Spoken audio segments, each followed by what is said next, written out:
কোনো কোনো ক্ষেত্রে নীরবতা বা চুপ থাকা ক্ষতিকর হলেও অনেক ক্ষেত্রে চুপ থাকার মাধ্যমে অনেক বেশি উপকৃত হওয়া যায়, ফায়দা লুটে নেওয়া যায়। চুপ থাকার 14টি উপকারিতা নিয়ে এই ভিডিওটি আমি 2টি পর্বে সাজিয়েছি। প্রথম পর্বে 7টি উপকারিতা নিয়ে আলোচনা করেছি, বাকি 7টি উপকারিতা নিয়ে আজকে থাকছে দ্বিতীয় পর্ব। জীবন ঘনিষ্ঠ এমন আরও নতুন ভিডিও পাওয়ার জন্য চ্যানেলটি প্লিজ সাবস্ক্রাইব করে পাশে থাকা বেল আইকনটি ক্লিক করে দিন। চলুন জেনে নেই চুপ থাকার বাকি 7টি গুরুত্বপূর্ণ উপকারিতা সম্পর্কে। 8. ঝগড়ার ঝামেলা এড়ানো। পৃথিবীর প্রায় 90% ঝগড়া কথার কারণে হয়। আপনি যদি চুপ থাকতে শিখে যান তবে অনেক অনাকাঙ্ক্ষিত ঝগড়া থেকে নিজেকে রক্ষা করতে পারবেন। অনেক সময় অপ্রয়োজনীয় কথা, আজেবাজে কথার কারণে ঝগড়ার সম্ভাবনা তৈরি হয়। আপনি চুপ থাকতে শিখলে এইসব অবান্তর ঝগড়া আপনার জীবনে কখনোই ঘটবে না। যেখানে সঙ্গত কারণেই ঝগড়ার সম্ভাবনা ছিল অনেক বেশি, সেখানেও আপনি ঝগড়াকে এড়িয়ে যেতে পারবেন। আপনি যখন চুপ থাকবেন তখন প্রয়োজনীয় কথা গুছিয়ে গ্রহণযোগ্য করে বলতে পারবেন। অন্যদের সাথে আপনার সম্পর্কে অবনতি হওয়ার সম্ভাবনা কমে যাবে। 9. নিজের সম্মান বজায় রাখা। মানুষ মুখের কথার মাধ্যমে অনেক ক্ষেত্রে নিজেই নিজের সম্মানহানি করে থাকে। আপনি যদি চুপ থাকেন, অন্যদের সাথে ঝক্কি ঝামেলা কম হওয়ায় আপনাকে মার্জিত লাগবে।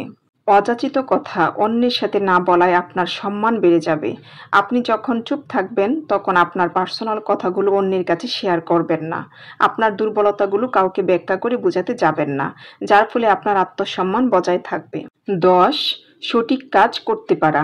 আপনি যখন চুপ থেকে কাজ করবেন তখন আপনার মস্তিষ্ক সঠিকভাবে কাজে মনোযোগ দেওয়ার সুযোগ পাবে, যার ফলে আপনি সবকিছু পুঙ্খানুপুঙ্খভাবে বিবেচনা করে আপনার কাজটি সুশৃঙ্খলভাবে গুছিয়ে করতে পারবেন।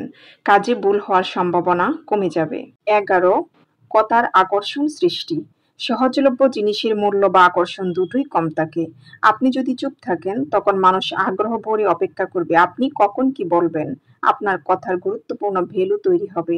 আপনি কথা বললে মানুষ মনোযোগ দিয়ে শোনার চেষ্টা করবে। আপনি যখন চুপ থাকবেন তখন আপনার দ্বারা ভুল কথা বলার প্রবণতা কমে যাবে। আপনি সঠিক কথা বলতে পারবেন, আপনার কথার মূল্যায়ন বেড়ে যাবে, যার ফলে আপনার কথার আকর্ষণ সৃষ্টি হবে। 12. অন্যের অনিষ্ট থেকে নিজেকে রক্ষা। অনেক সময় অযাচিত কথার কারণে আপনি অন্যের রোষানলে পড়তে পারেন, যার ফলে আপনার প্রতি কেউ বিরক্ত হয়ে আপনার ক্ষতি করার চেষ্টা করতে পারে। কিন্তু সেক্ষেত্রে আপনি চুপ থাকলে অন্যের এমন অনিষ্ট থেকে বেঁচে যাবেন। তাছাড়া সমাজে আধিপত্য বিস্তার করা কিছু ক্ষতিকর মানুষ থাকে, যারা চায় মানুষ তাদের পক্ষে থাকুক বা বিরুদ্ধাচরণ না করুক। চুপ থাকার মাধ্যমে এই পর্যায়ের মানুষ থেকেও আপনি বেঁচে থাকবেন। অন্যের অন্যায় আচরণ থেকে রক্ষা পাওয়ার জন্য অনেক সময় কথার চাইতে চুপ থাকাই বড় অস্ত্র হয়। 13. মিথ্যা থেকে দূরে থাকা। নিঃসন্দেহে মিথ্যা এক জঘন্য পাপ। অপ্রয়োজনীয় অহেতুক কথা মিথ্যার পরিমাণ বহুগুণ বাড়িয়ে দেয়। আপনি যদি চুপ থাকতে শিখেন তবে দেখবেন মিথ্যা বলার অভ্যাস দূর হয়ে যাবে। সত্যি কথা বলাটাই আপনার জন্য যথেষ্ট হয়ে যাবে। যে কোনো সমস্যা সত্যের মাধ্যমে উপযুক্তভাবে মোকাবেলা করতে পারবেন। মোট কথা, চুপ থাকার অভ্যাস আপনাকে সত্যবাদী হতে সহায়তা করবে এবং মিথ্যা থেকে দূরে রাখবে। 14. অন্যের সমালোচনা বা গীবত এড়ানো। গীবত বা সমালোচনায় শুধু পাপ হয় না, এটা অন্যের সাথে মনোমালিন্য তৈরি করে, সম্পর্ক নষ্ট করে, নিচু মনের পরিচয় দেয়। আর অধিক কথা বলা মানুষই অন্যের সমালোচনা বা গীবত নিয়ে ব্যস্ত থাকে। আপনি যদি চুপ থাকেন, একদিকে আপনি গীবতের পাপ থেকে বেঁচে যাবেন, অন্যদিকে অন্য মানুষদের সাথে আপনার সুসম্পর্ক বজায় থাকবে।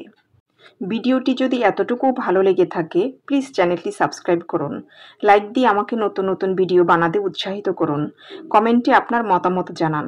আপনার মতামত আমার জন্য অনেক বেশি গুরুত্বপূর্ণ। আসসালামু আলাইকুম ওয়া রাহমাতুল্লাহি ওয়া বারাকাতুহু।